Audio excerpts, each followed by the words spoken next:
part of what I consider the core sales process has to do with creating value propositions that your sales team can use as part of their everyday sales process. So value proposition, it starts with what is your customer's problem from their perspective. Coffee's for closers only. So we've established my proposal is sound in principle. Now we're just haggling over price.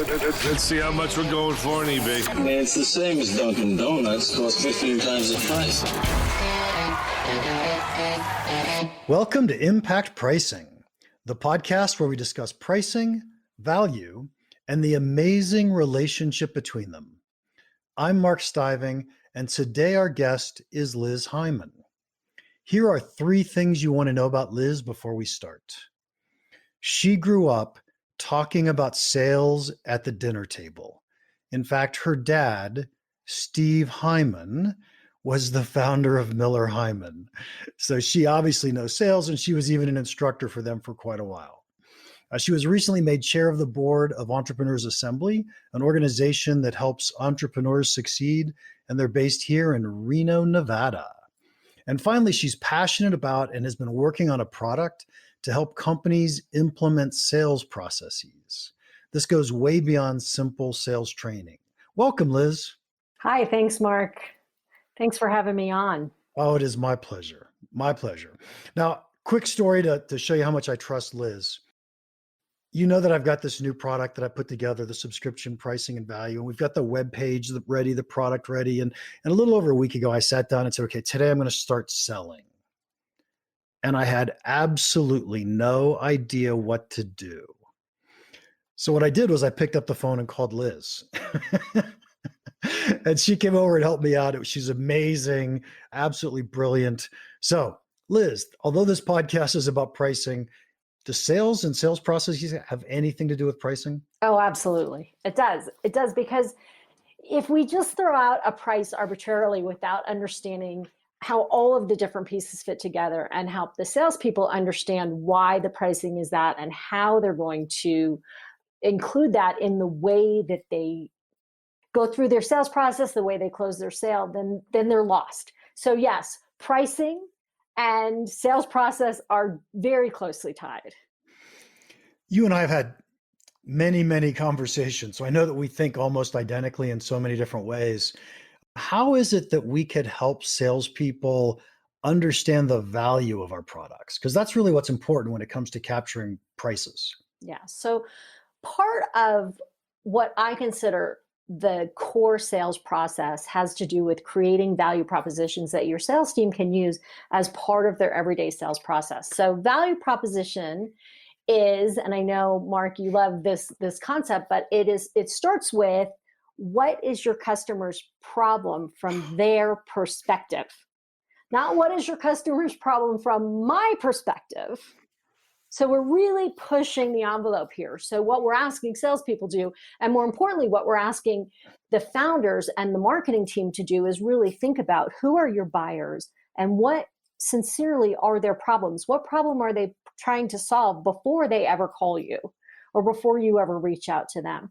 So that's the beginning. And the second part of a value proposition is, how can I solve that problem? And the third part is, why is that better for you? Because if we focus, and you and I have talked about ideal customer profile, if we focus only on those customers that are ideal, then our solution should be ideal for them, where it may not be ideal for someone else. So if you want people to sell value, if you want your salespeople to sell value, if you want them to get the best price, they first need to understand what problem are they solving, not what product are they selling. Now, doesn't that make so much sense? I often tell my marketing people, look, nobody cares about your product. Oh, the only absolutely. In fact, the other day I was trying to figure out how do you get people to get this? And so I was thinking about it, and I came up with this.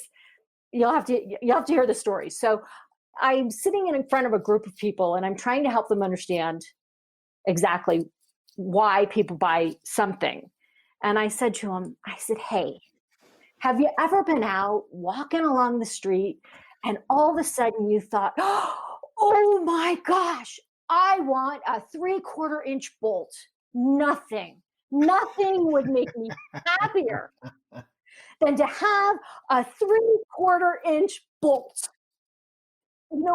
And I hear you laughing, and it's It's funny, true. but it's really true. People don't want the product. Hey, 3/4 inch bolt is cool. You can put it in your pocket. You can put it in the little dish on the table. You could put it in your junk drawer and save it for when you need it, right? I mean, who cares about a 3/4 inch bolt? However, if you're sitting with me and we're looking at something that is not working, and you say to me, Liz, I know what would fix that. It's a 3/4 inch bolt. You know what? The most important thing to me in the world right then is a 3/4 inch bolt, right? Because you're solving my problem. Absolutely. Fabulous story, fabulous example. And so now if I were in sales selling 3/4 inch bolts, not that a salesperson would ever sell a 3/4 inch bolt, because having a direct salesperson selling something that inexpensive seems a little ridiculous. Mm-hmm. But if I were a salesperson selling a 3/4 inch bolt, what would I need in terms of a value proposition? What would we hope to get? What would they hope to have gotten from the marketing team or the product team that says, here's how to go sell this? Okay, so let's be honest. There are companies that are selling all kinds of bolts and nuts and stuff, those kinds of pieces, parts, whatever one calls them in the world of, but nuts and bolts. I think it's called, nuts and bolts works. I was going to say hardware, but I think nuts and bolts works well. So if you are a salesperson in the world of nuts and bolts, and that's what you're selling, now you need to understand, who are you selling it to? You're not selling nuts and bolts to the end user. If you're a B2B salesperson, which, business to business salesperson, you're selling it to a company that is going to sell them or use them in the production of something. So the story that you'll be telling has to do with the person that you're selling to. So if you're selling to purchasing, which is where a lot of salespeople get stuck, they're interested in one thing. I was told to buy 75,000 3/4 inch bolts. What's the best price you can get me? And when can you get them to me? Yep. And that is the only conversation you're going to have with purchasing, because purchasing's job is to get the thing that is wanted at the quality that's wanted for the best price possible. So if that's the only person you're talking to, that's the only conversation you can have. And their goal, their job, is to beat you down on price. So you need to know that going in. By the way, they are amazingly well trained on how to do exactly that. Oh, yeah. A salesperson has close to zero training compared to what a purchasing person has. Did I ever tell you the story about that? Oh, I probably shouldn't say this out loud, but. Oh, go ahead. We want to hear it now. Back in the 90s, when the Walmart model became the model for purchasing, there was a company that went out and started doing training for purchasing agents. So that company that was doing this training for purchasing agents was starting their training with things like, it is okay to lie. That was the first sentence in the training. It is okay to tell your vendor that their competitor offered you a lower price than they really did. It is okay, so that there's this long list of things that are okay in this model, but that to most normal human beings is not okay behavior as a starting place for a relationship. Yeah, so I know a lot of purchasing people who, okay, let me not say a lot. I know some purchasing people who I would consider to be very ethical and caring, and they're trying to do the right thing. But I know tons of them who think it's just totally okay to lie. And I'm sure they would never do that in normal life. It just happens to be okay on their job, so they think. Right. And part of it has to do with the culture of the company. So when we talk about an ideal customer, if the company's culture is that is how the purchasing agent is supposed to behave, then we don't want to be working with a company like that, because we will never be able to sell on value, because they're not a company that buys on value. So, but I think you're right. There are some purchasing agents who really believe that their job is to do the very best they can for their team. And there are others that think their job is to be the gatekeeper and get the lowest prices. And Okay, so, let's move away from purchasing and say that somebody else had to make the decision, oh, we're going to buy this product. mhm, And so now it's probably a complex sale, right? It's right, probably we're talking to a whole bunch of people and we have a chance to sell value right, because we're trying to sell solutions to problems. right. What And so, does what does sales need from the product team or the marketing team to help them do that? well, so I need to understand. So, probably one of the people that I'm going to be having an interaction with is a design team or one of the groups of Mhm, people. So, I need to mhm. understand what kinds of things design people think about and worry about, and what I can do to help solve the problems that a design team has.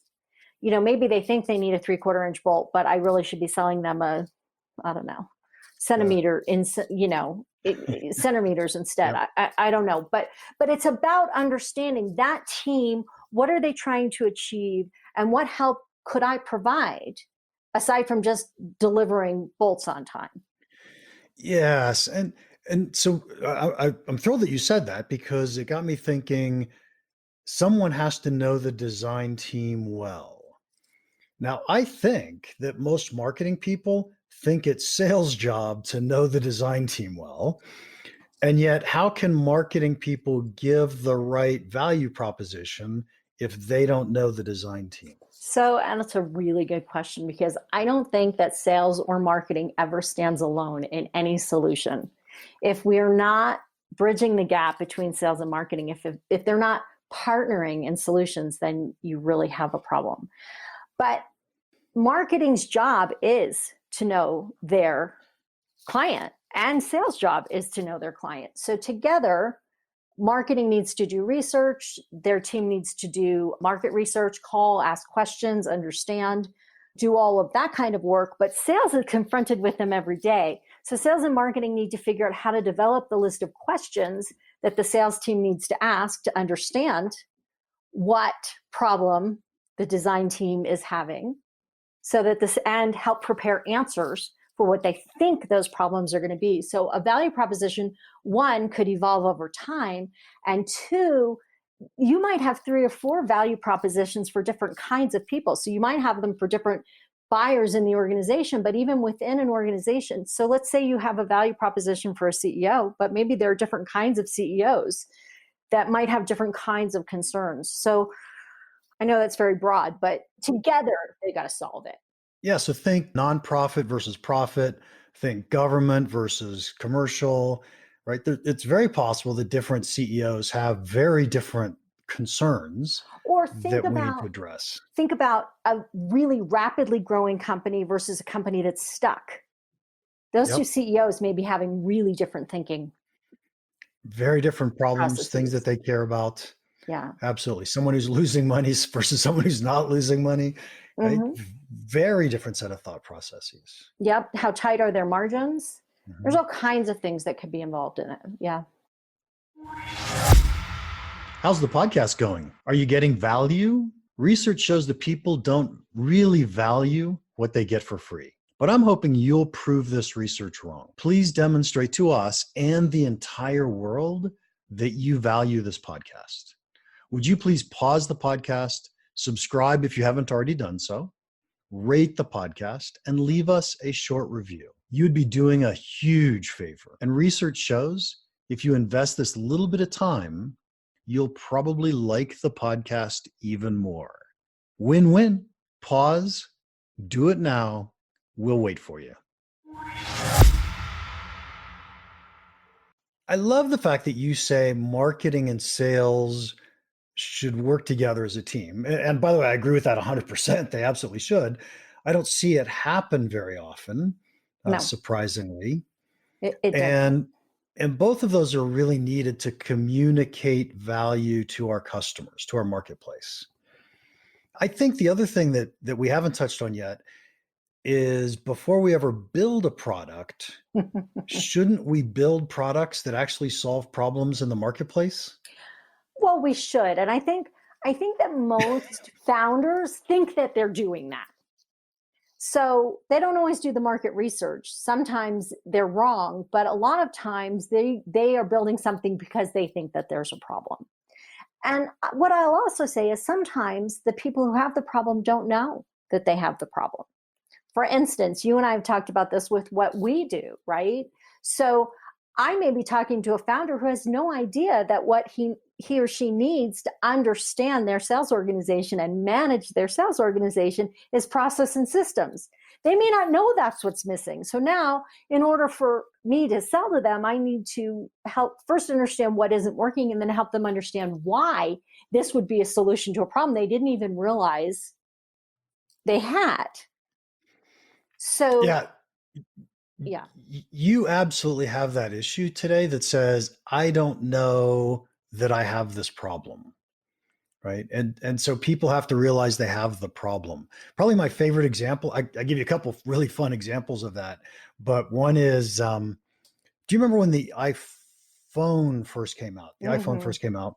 There was an advertisement on TV for what's called visual voicemail. Right. So you could look and see what voicemails you had and click on one and listen to it. You know, before that came out, ask me if I had a problem with my voicemail. I didn't have a problem with my voice. Would I ever go back to the old way? No. Heck no. Right. Yeah. That's ridiculous. So I think that's just a great example of people don't know they have problems, and yet we could still find them and solve them. And they're really important and interesting problems. Yeah.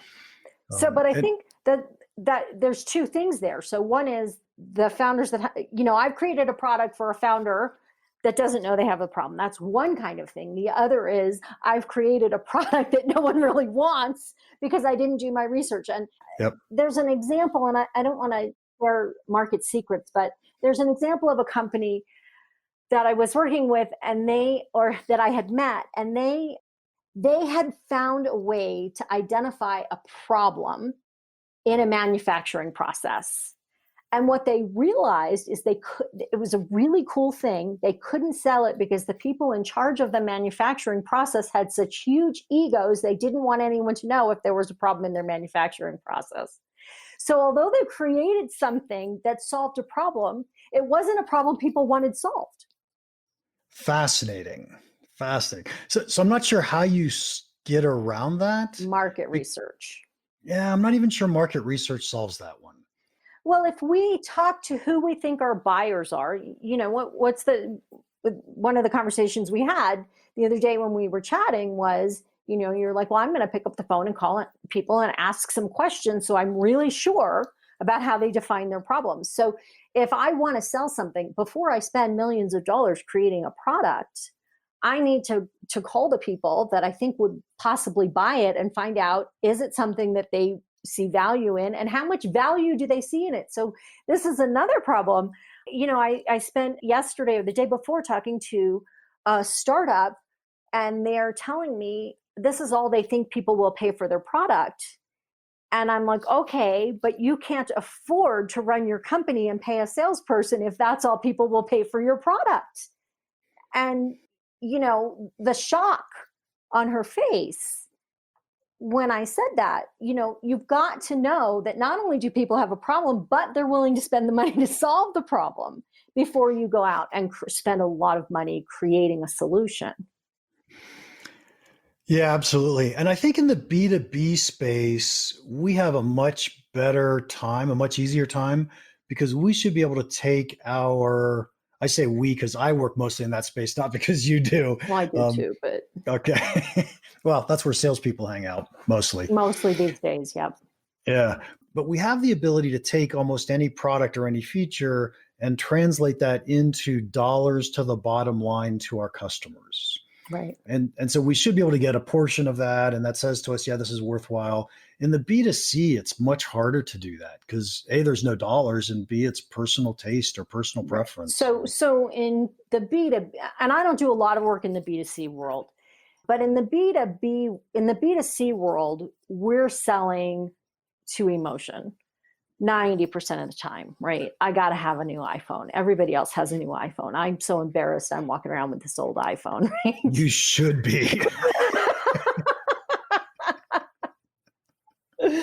But when we're selling B2B, interestingly enough, we tend to think that there aren't emotions in there, but there really are. Every person, when they make a buying decision, no matter how practical and how unemotional they're trying to be, their emotions are still involved. If my ego is going to be damaged by the fact that you're going to find out that there's a problem in my processing, there's a lot of emotion there that needs to be addressed. So we tend to think that there is no emotion in B2B, but there is. And we have, not that we want to pander to that, but we do need to be aware of it and address it, because sometimes that negative emotion can undermine our sale and diminish our value.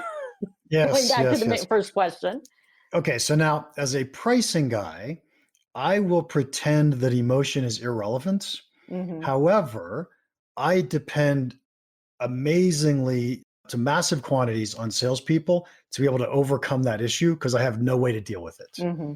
Right? I deal with numbers and data, and now I guess there are those psychological aspects of pricing we think about a lot, but salespeople have to deal with much harder emotions than that. Oh yeah, in everything they do. And think about a complex sale. So you have a complex sale. We used to say a complex sale had, 5 to 7 people. And in this modern selling environment, a complex sale can often have as many as 15 people or more. And so whether we want to think about it or not, every single one of those people has a variety of emotions that they're dealing with. Some people are sitting there thinking, if they don't buy this thing to make my life better, I'm quitting tomorrow. I'm going to walk out of this meeting and hand in my resignation. And somebody else may be thinking, I want this other thing, and this is a waste of money. The other thing is what I really want, and I'm going to do everything I can to stop this from happening. So there's wants and needs and fears and all of these things. And as a salesperson, if all you ever do is sit in front of a group of people and have a conversation, you will never hear all of those concerns and worries and fears and personal emotional things that are going on. So yeah, in a lot of ways, a salesperson has to deal with all of these emotions and overcome them. And sometimes look at a situation and go, there's no way. This guy, we talk about certain kinds of basic objections that you can't overcome. My son-in-law works for the competitor, and my daughter and he need a down payment for a house. Walk away, because you're never going to sell, right? Right. You're never going to sell it. There's all of these things, these emotions, what my dad, what Steve Heiman would call personal wins and personal loses, right? And as a salesperson, if you want the best price, if you want to get the best price for what you're selling, you have to understand who all those people are and what all those emotions, fears, worries, desires are.